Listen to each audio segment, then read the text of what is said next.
Hello everyone.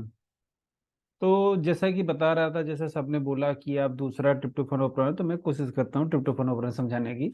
तो पहला मेरी जो पहली वीडियो है वो लाइकोप्रान के बारे में है, उसमें थोड़ा सा मैंने इन्फॉर्मेशन दिया है, तो आप उसको एक बार देख लीजिए, तो इसको थोड़ा पढ़ना आसान हो जाएगा।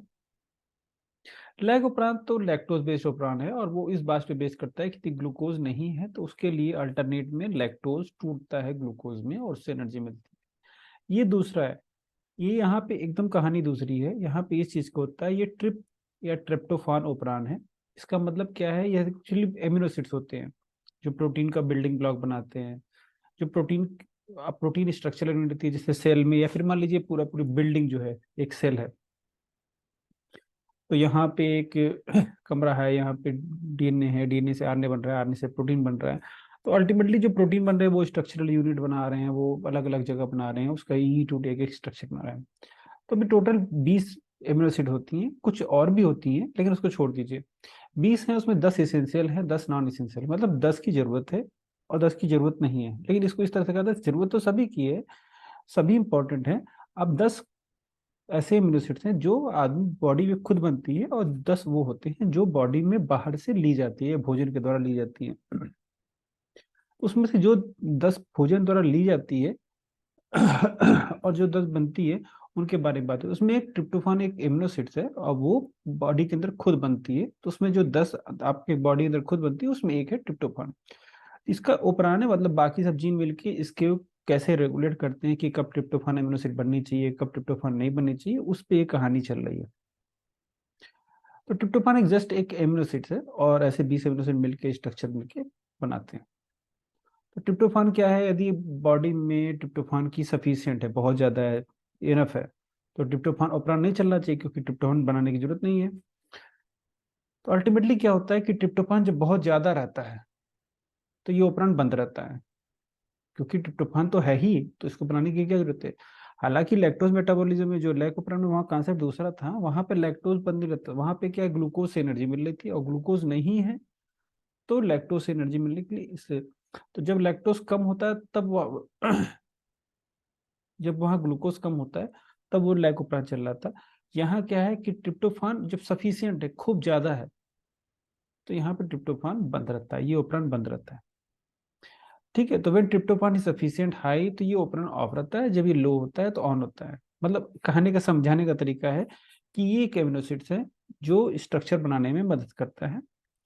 और इस कमी की इस ये जो एमिनो एसिड कम होता है, तो इसको चलाने के लिए एक फैक्ट्री है, वो ऑपरेशन करके।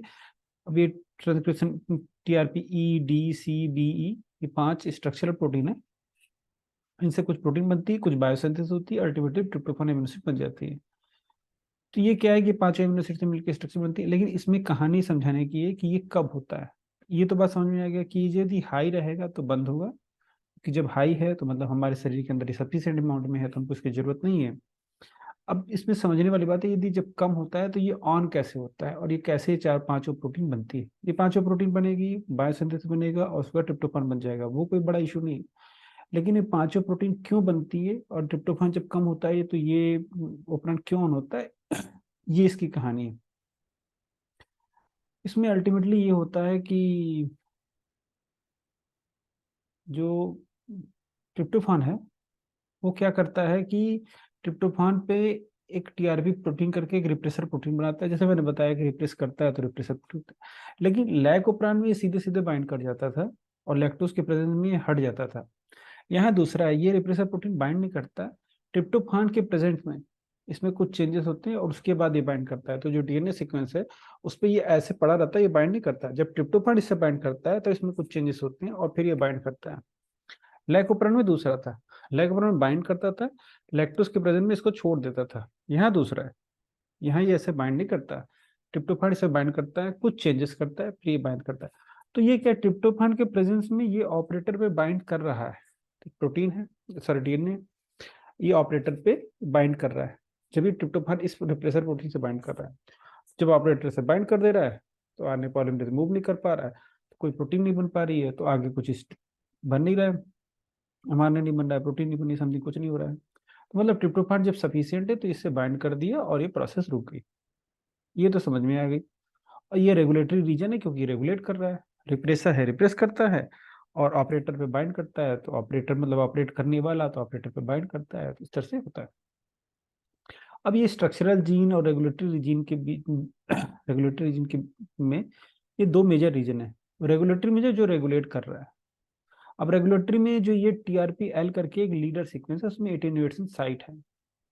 इसमें दिखा रहा है जब हाई ट्रिप्टोफान हो रहा है तो एक एमआरएनए बन रहा है, लो टीआरपी हो रहा है तो दूसरे तरह का एमआरएनए बन रहा है। तो ये चीज थोड़ी समझने की होता क्या है। तो ये जो लीडर सीक्वेंस है एक सीक्वेंस है, जैसे नॉर्मल डीएनए का सीक्वेंस है, नंबर डीएनए का सीक्वेंस है। इस वाले डीएनए वाले सीक्वेंस में क्या है कि 4 रीजन है। एक टीआरपी में एक रीजन 1 है, रीजन 2 है, रीजन 3 है, रीजन 4 है। अब जो कलर में दिखा है, रेड है, ऑरेंज है, ब्लू है, और ग्रीन है, ये चारों रीजन में क्या खास बात होती है कि ये अपने से बाइंड कर जाते हैं। तो रीजन 1 रीजन 2 से भी बाइंड कर सकता है, रीजन 2 रीजन 3 से भी बाइंड कर सकता है, रीजन 3 रीजन 4 से भी बाइंड कर सकता है। तो चारों टाइप की पॉसिबिलिटी बन सकती है। अब ये दोनों चारों टाइप की पॉसिबिलिटी में दो पॉसिबिलिटी है। यदि रीजन 1 रीजन 2 से बाइंड कर दिया तो रीजन 3 रीजन 4 से बाइंड कर लिया, ठीक है, क्लियर। लेकिन अगर रीजन 2 रीजन 3 से बाइंड कर लिया तो रीजन 1 रीजन 4 से नहीं बाइंड, क्योंकि दूर है ना, और ये डीएनए सीक्वेंस एमआरएनए सीक्वेंस की बात है। तो अभी क्या है कि ये जब रीजन बनते हैं, तो यहाँ से जब ये आरएनए पॉलीमरेज मूव करता है, तो एटीन्यूएशन रीजन से बन के ये 4 रीजन बनते हैं। तो अब क्या है कि दो पॉसिबिलिटी बनती है। रीजन 1 रीजन 2 से बाइंड कर सकता है, और रीजन 3 रीजन 4 से बाइंड कर सकता है, पहली पॉसिबिलिटी है। और अगर कुछ ऐसा कंसिक्वेंसेस हो जाती है कि रीजन 2 रीजन 3 से बाइंड कर सकता है, तो एक दूसरी पॉसिबिलिटी बन सकती है। तो ये दो टाइप के स्ट्रक्चर बनते हैं। अब यहाँ पे कहानी क्या बनती है कि अगर हाई लेवल है ट्रिप्टोफान, तो हाई लेवल है ट्रिप्टोफान का मतलब क्या है, ये स्टॉप होगा। स्टॉप में होता क्या है, अच्छा एक चीज में समझने की बात है, जो यहाँ पे कॉन्सेप्ट समझने वाली बात है, कि एक्चुअली ये बैक्टीरियल सेल में होता है को ट्रांसलेशन। मान लीजिए सेल है, ठीक है, और ये ये डीएनए, और इस पे आरएनए पॉलीमरेज मूव कर रहा है, ठीक। तो आरएनए पॉलीमरेज मूव कर रहा है तो एमआरएनए बन रहा है, और एमआरएनए बन रहा है तो उसी पर राइबोसोम भी बाइंड कर गया, उसी से प्रोटीन बन रही है। और ये सब तेजी से क्योंकि बैक्टीरियल सेल 20 मिनट में डबल कर रही है, डबल से डबल डबल डबल डबल, इसको अपना रिप्रोडक्शन बढ़ाना है। तो इस केस में क्या है कि इसके पास इतना समय नहीं है कि पहले पूरा ट्रांसक्रिप्शन होगा फिर ट्रांसलेशन होगा, ऐसा नहीं होता है। इसमें ट्रांसक्रिप्शन ट्रांसलेशन साथ साथ होता है। तो अभी क्या ट्रांसक्रिप्शन हुआ, तो अभी क्या हुआ कि डीएनए है आरएनए पॉलीमरेज मूव किया, एमआरएनए बना, एमआरएनए बन रहा है, अभी पूरी बन ही रहा है। और बनते बनते ये डीएनए पे आरएनए पॉलीमरेज, यदि आरएनए पॉलीमरेज मूव करता जा रहा है, कर ही रहा है, अभी करे आरएनए पॉलीमरेज अभी मूव कर ही रहा है, कि उसी समय एमआरएनए ही बनता जा रहा है। तो पहले पहले इतना बड़ा एमआरएनए है, ठीक है, इतना बड़ा है, फिर और बड़ा है, फिर और बड़ा है, फिर और बड़ा होता जा रहा है। अच्छा इसी समय राइबोसोम भी बाइंड किया हुआ है, उसी से प्रोटीन भी बनती जा रही है। तो एमआरएनए भी बनता जा रहा है और प्रोटीन बनती जा रही है। तो ट्रांसक्रिप्शन भी हो रहा है, ट्रांसलेशन भी हो रहा है।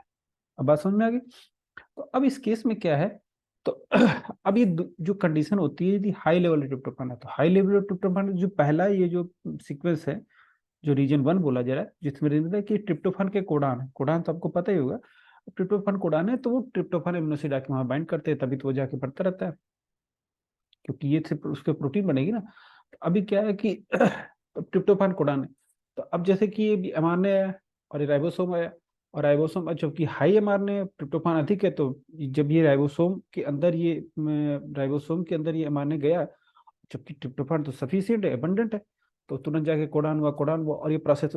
तो जब तक सॉरी, जब तक दूसरा जो रीजन निकला तब तक पहला रीजन राइबोसोम के अंदर चला गया। पहला रीजन क्योंकि ट्रिप्टोफान सफिशिएंट, उसको वेट नहीं करना पड़ा, वो तुरंत अंदर चला गया, फिर दूसरा भी अंदर चला गया। तो अब जब पहला भी चला गया अंदर, दूसरा भी अंदर चला गया, तो अल्टीमेटली तीसरा चौथा के बीच में एक एटेन्यूएशन हो गया, एक हेयर पिन रीजन बन गया, और वो अब उसके बाद राइबोसोम उस एमआरएनए पे मूव नहीं कर पाया। आप समझ पा रहे हैं ना, मैं फिर से समझा देता हूँ। प्रैक्टिकली क्या है कि दोनों चीज एक साथ हो रही है, ट्रांसक्रिप्शन और ट्रांसलेशन एक साथ हो रही है। और समहाउ क्या है कि जैसे कि मान लीजिए डीएनए पे ये एमआरएनए मूव कर रहा है, सॉरी डीएनए पे आरएनए पॉलीमरेज मूव कर रहा है, एमआरएनए बन रहा है, और एमआरएनए पे राइबोसोम भी मूव कर रहा है, प्रोटीन बन रहा है। अब चूंकि राइबोसोम उस पर मूव कर रहा है और ट्रिप्टोफान सफिशियंट है, तो ट्रिप्टोफान आया और पहला रीजन भी एमआरएनए के अंदर चला गया। जब तक वो पहला रीजन खत्म हुआ, तब तक दूसरा रीजन अभी बन भी नहीं रहा था, अभी तीसरा रीजन बना भी नहीं था, क्योंकि उसी में तो सब प्रोसेस हुई। दूसरा रीजन भी अंदर चला गया। तो जब दूसरा रीजन अंदर चला गया, तो दूसरा रीजन तीसरा रीजन तो बाइंड नहीं करेगा ना, कि दूसरा जब तक पहला दूसरा रीजन, जब तक तीसरा रीजन बन रहा था तब तक दूसरा रीजन राइबोसोम के अंदर चला गया, समझ रहे? तो अब क्या है कि अब तीसरा और चौथे के बीच में बाइंडिंग हो गई, ये स्टॉप हो गया। दूसरा कि यदि लो लेवल ट्रिप्टोफान, ट्रिप्टोफान का लेवल कम है, तो अब क्या है कि पहला रीजन राइबोसोम में गया। जब पहला रीजन राइबोसोम में गया तो अभी क्या है कि ट्रिप्टोफान का कोडान कहाँ है, ट्रिप्टोफान कम है तो ये वेट कर रहा है, 10 मिनट 15 मिनट वेट हुआ, मतलब एग्जाम्पल के साथ जाने के लिए कुछ वेट हो रहा है तब तक, लेकिन वो तो चल रहा है, वो तो एमआरएनए, वो तो आरएनए पॉलीमरेज डीएनए पे चल रहा है। तो दूसरा रीजन तीसरा रीजन सब चीजें बनता जा रहा है, ठीक है। लेकिन ये वेट कर रहा है क्योंकि इसको ट्रिप्टोफान नहीं है ना, ट्रिप्टोफान आएगा तब बाइंड करेगा। तो राइबोसोम तो एमआरएनए पे बाइंड किया हुआ रुका हुआ है, क्योंकि अब ट्रिप्टोफान आए तो ट्रिप्टोफान है नहीं एक, क्योंकि कम कंसंट्रेशन है, लो लेवल है ट्रिप्टोफान, तो वेट कर रहा है। लेकिन वो प्रोसेस चल रही है, जो ट्रांसक्रिप्शन प्रोसेस के साथ चल रही है वो चलती जा रही है। तो पहले दूसरा रीजन बन गया, तीसरा रीजन, अब चूंकि दूसरा तीसरा पहले बना तो दूसरा तीसरा बाइंड कर गया, अब चौथा छूट गया। तो अब क्या ये इस तरह से रीजन होता है, तो ये दूसरा तीसरा रीजन जो बनता है इस कंडीशन से कोई प्रॉब्लम नहीं होती। ये कंडीशन से क्या है कि एक हेयर पिन रीजन नहीं बनता, और इस कंडीशन से कोई इशू नहीं होती है, वो सॉरी राइबोसोम इस पैमाने पर रन करता है और प्रोसेस बनता जाता है। लेकिन अगर इसी के अपोजिट हो रहा था, जो ये मैं बता रहा था, अगर पहला अंदर गया और दूसरा भी अंदर चला गया, समझ रहे हो, और तीसरा अभी बना भी नहीं है लेकिन दूसरा अंदर चला गया, इस कंडीशन में अब तीसरे चौथे के बीच में बाइंडिंग होती है और वहां पे स्टॉप हो जाता है। तो ये एटीन्यूएशन का कॉन्सेप्ट है, मेरी समझ से आपको समझ में आ गया होगा कि मैं क्या समझाना चाह रहा था। तो अल्टीमेटली ट्रिप्टोफान का यही कॉन्सेप्ट है। और अगर आपको इससे रिलेटेड भी कुछ और क्वेश्चन पूछने हो तो please input your text, input your question, और मुझे बहुत खुशी होगी कि मैं आपको बताऊं। और आप इनपुट देते रहिए, मैं आपसे क्वेश्चन पूछते रहिए, हम आपको और जवाब देते रहे। जैसे आपने लाइकोप्राण देखा, आपको अच्छा लगा तो आपने कमेंट लिखा, तो मैंने ट्रिप्टोफान उपरान भी बताया। आप और क्वेश्चन पूछते रहिए, हम आपको जवाब देते रहेंगे। Thank you. Thank you.